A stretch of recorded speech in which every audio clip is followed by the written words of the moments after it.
Coffee বর্তমান সময়ে পৃথিবীব্যাপী জনপ্রিয় পানীয়। ব্রিটিশ কফি অ্যাসোসিয়েশনের মতে পৃথিবীর সবচেয়ে জনপ্রিয় পানীয় কফি। প্রতিদিন বিশ্বে প্রায় 200 কোটি কাপ কফি পান করা হয়। বিভিন্ন প্রশিক্ষণ, সেমিনার, কনফারেন্স চলাকালে টি ব্রেক বা কফি ব্রেক বলে খ্যাত ছোট্ট বিরতির এই রেওয়াজ চালু হয়েছিল 18 শতকের প্রথম দিকে আমেরিকাতে। বিশ্বের প্রায় 1/3 কফি উৎপাদিত হয় ব্রাজিলে। 5 মিলিয়নেরও বেশি লোক 3 বিলিয়নেরও বেশি কফি গাছের চাষ ও সংগ্রহে নিযুক্ত রয়েছে। চা বাংলাদেশের চাহিদা মিটিয়ে বিদেশে রপ্তানি করে বৈদেশিক মুদ্রা অর্জন করলেও আমরা এখনো পর্যন্ত কফি চাষে পিছিয়ে রয়েছি।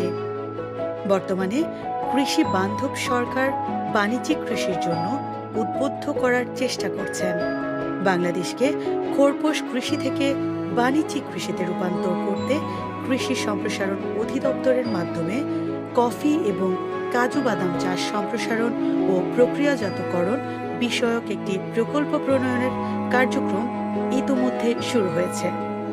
বর্তমানে দেশের পার্বত্য অঞ্চলের 3টি জেলায় কফি উৎপাদিত হচ্ছে। এর মধ্যে প্রায় 90% উৎপাদিত হয় বান্দরবানে। এছাড়া খাগড়াছড়ি ও রাঙামাটিতেও এর চাষ শুরু হয়েছে। কফি হতে পারে বাংলাদেশের পাহাড়ি মানুষের বিকল্প আয়ের উৎস।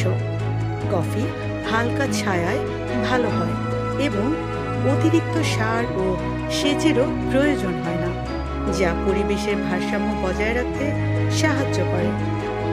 সরকারের পাশাপাশি বেসরকারি প্রতিষ্ঠান, এনজিও যেমন মন ঘর, রাঙামাটি অরণ্যক ফাউন্ডেশন প্রশিক্ষণ ও কফির চারা বিতরণ করছে।